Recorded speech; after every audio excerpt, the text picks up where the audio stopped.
Hey guys, this is Austin with Waltons TV, and today we've got John Brewer from Excalibur Seasonings, the VP of Sales and Marketing with us. And welcome to Meatgistics.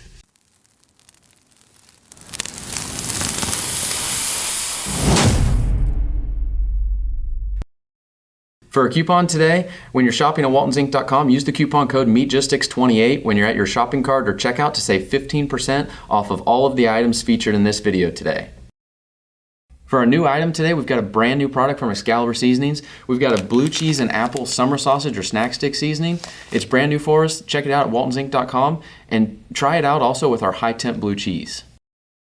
Okay, so today what we're going to do and what we're showcasing is one of my favorites and go-tos, if you will, at home. My family's favorite, smokehouse barbecue seasoning and pork shoulder. So what I want to do today is I guess just walk through my simple process on how I prep and cook pulled pork and pork shoulder.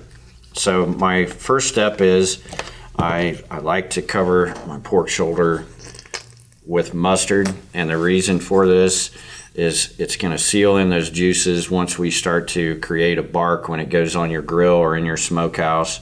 So I'm going to be really liberal with putting on my mustard on the shoulder.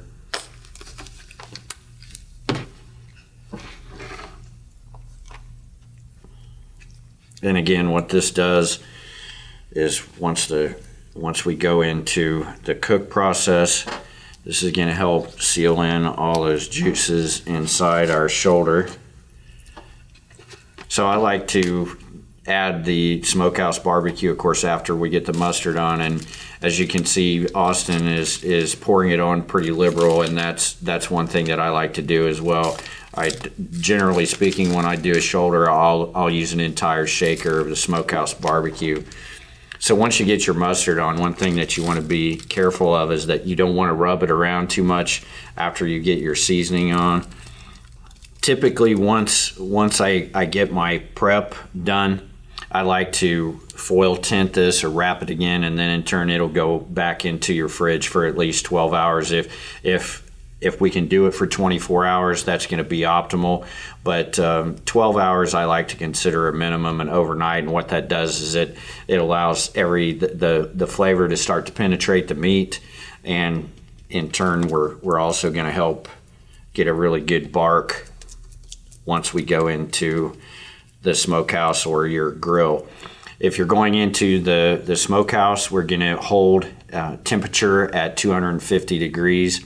We're going to cook it for 8 hours without any covering on it at all. After the first 2 hours in the smokehouse, what I like to do is start a mop sauce made up of apple cider vinegar and brown sugar. And I would say, again, be pretty liberal with the brown sugar. I'm not afraid to use the brown sugar, but given our cook process, I'm going to say let's start with 3 cups of apple cider vinegar and a cup of brown sugar. Depending on how liberal you are in applying your mop sauce, you might need to remix that and add some more. But after the first 2 hours, you should be able to start to get a little bit of a bark. One thing that I'd like to guard against is when you're using the mop sauce is not to be too aggressive with the mop, so as not to rub off your bark or your seasoning that's already on the top. And then every hour thereafter, I like to go back in and add the mop sauce. After 8 hours at 250 degrees, what I like to do is flip. As you can see, we've got the pork shoulder fat side down. So the first 8 hours at 250 degrees, I'll leave the fat side down, okay, so as to get a good bark on the top. After the 8 hours, I'll flip fat side up and then cover the shoulder up. So what we're going to do now is we're going to start to render that fat down through the entire pork shoulder, and that's where your flavor is going to come from. I'll bring my temperature up from 250 degrees in your smokehouse to 275, maybe 300 on the high side after it's foiled, and then we're going to go for 2 hours, and then we're going to pull it from the smokehouse. If you're using a grill, same process, 250 degrees, but we want to do indirect heat. We want to get it off of the coals.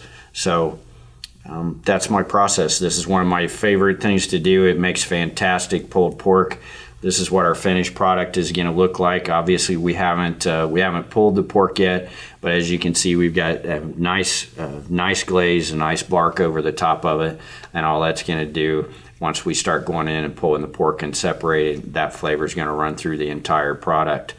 To make a homemade barbecue sauce, this is what I like to do.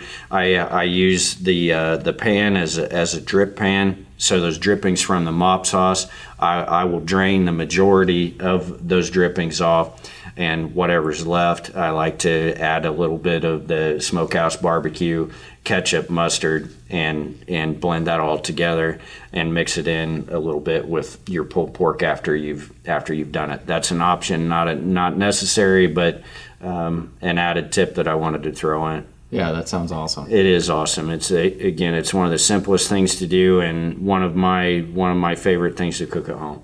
Last question for you. Do you try to hit a certain internal temp when you're cooking? Great point. 195 degrees is when I like to pull the pork, and then in turn, before you start pulling the pork, you're going to want to let it set for at least 30 minutes. And what that does is it allows all those juices to come back into the meat. And perfect. Yeah, so it's just going to let that flavor hold in and go throughout the entire pork shoulder. Awesome. Sounds great. It is. It's fantastic.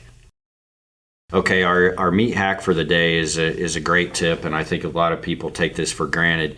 Any process where you're going to add water to a seasoning, be it vacuum tumbling, be it adding water to a fresh sausage blend or a brine, a lot of people think that when I'm going to add water, I can go up to the tap and pull water straight from the tap. The problem with that is most tap water is going to come out in between 56 and 60 degrees. So the problem with that is we're adding that 56 to 60 degree water temp to a piece of meat that should be held at 32 to 34 degrees. My meat hack for the day is going to go into, here's what we need to do. Rather than pull that straight out of the tap and go into your brine or your blend, what we want to do is take that water and put it in the refrigerator in the cooler and chill it down. That's going to accomplish two things. Obviously, you're going to get that temperature down to where it needs to be, and then in turn, if it's city water and there's any chlorine, it's going to have an opportunity to evaporate, and you're not adding that to your product. Subscribe to Walton's TV, like or comment. Remember to visit us at WaltonsInc.com or Meatgistics.com. I'm John. And I'm Austin, and thanks for watching Meatgistics.